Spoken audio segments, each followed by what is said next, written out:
betrayal of public trust ni Pangulong Ferdinand Bongbong Marcos Jr., impeachable official. Ano po ang betrayal of public trust? Ayon po sa konstitusyon, ito ay pagtataksil sa tiwala ng publiko o ipinagkaloob ng publiko. Ayon sa konstitusyon, public office is a public trust.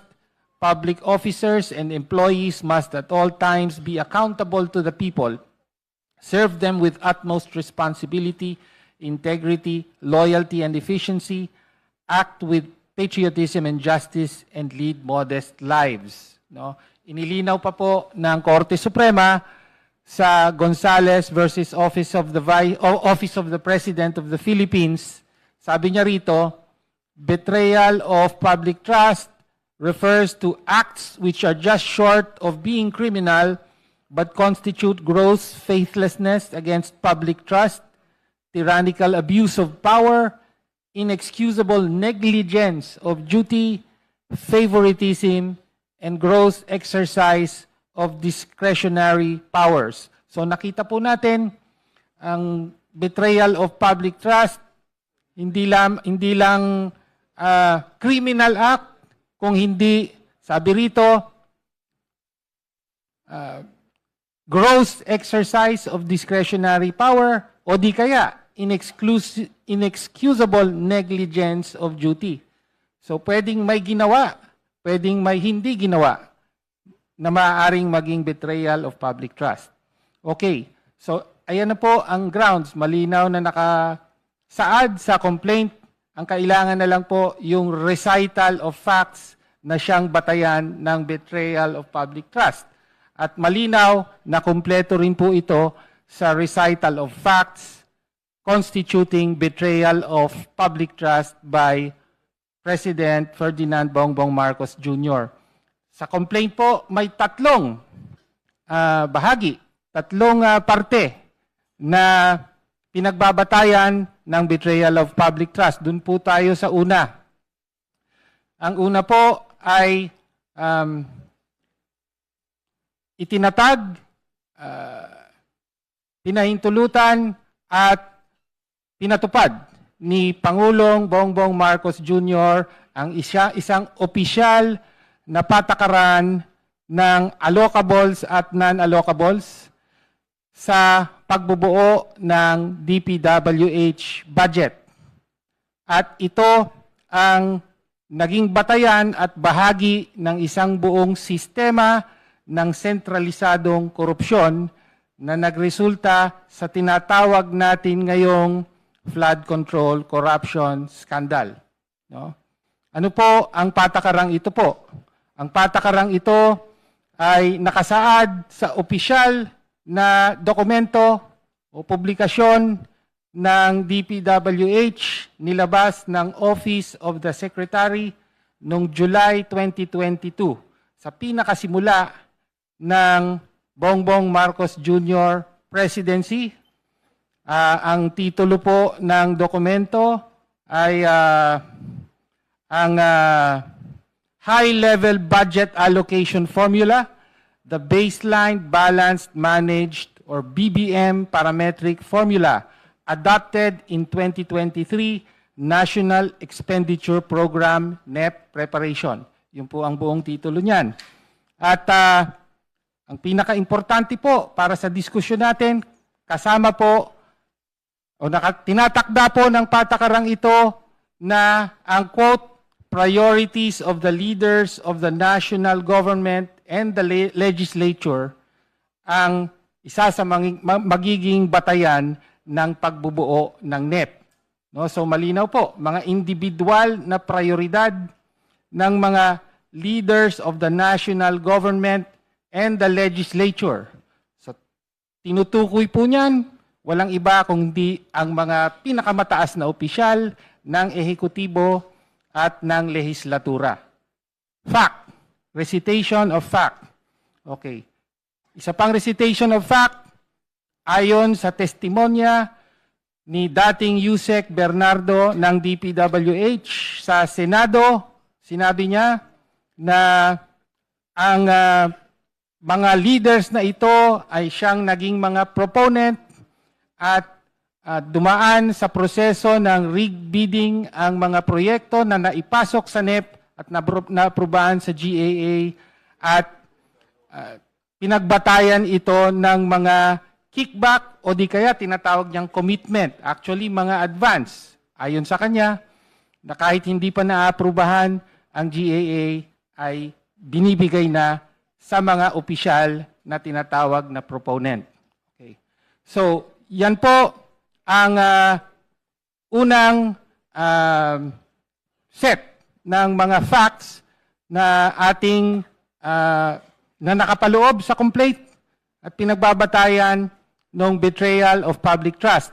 Nakabatay po ito sa opisyal na dokumento ng DPWH at sa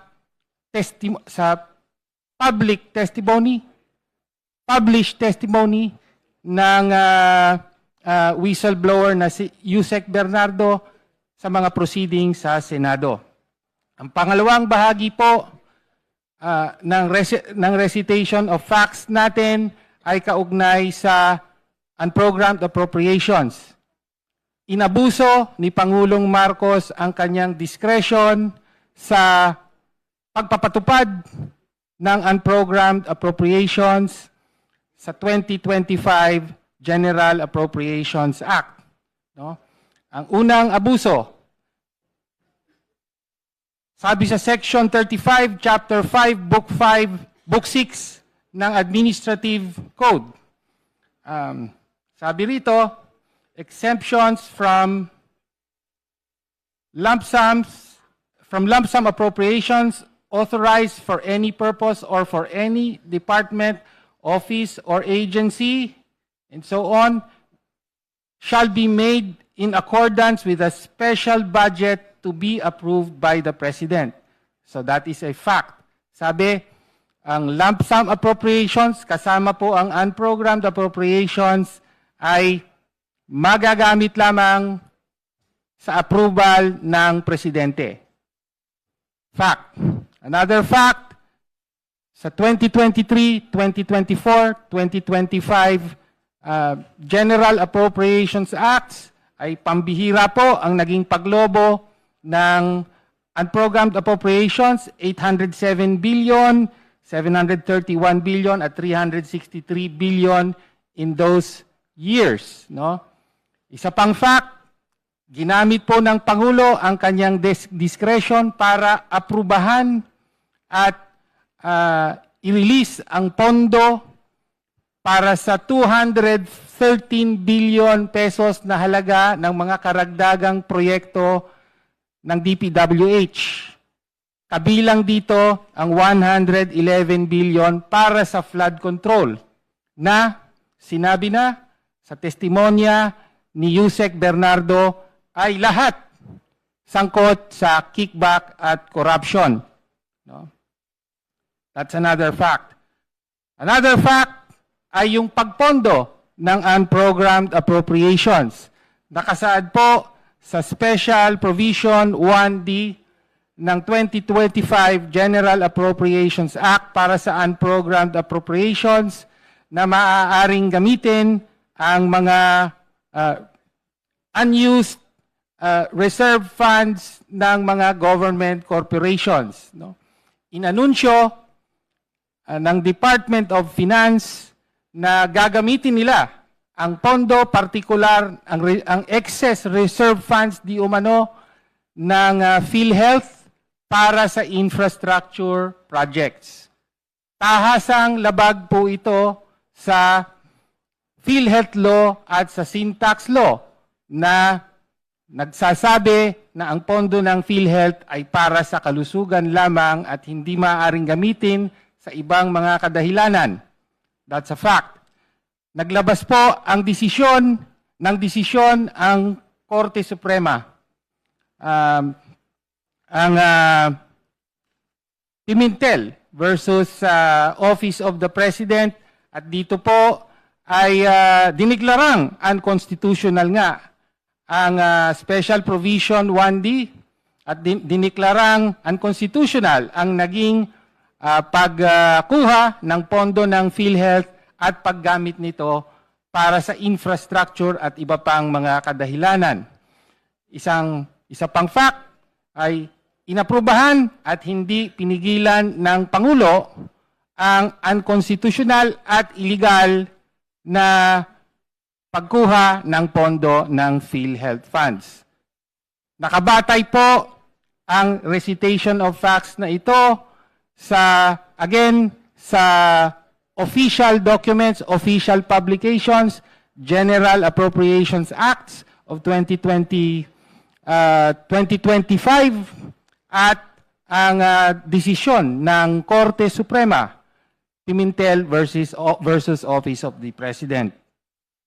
Pangatlong parte ng complaint ay kaugnay sa direktang partisipasyon ng Pangulo sa insertion at kickback.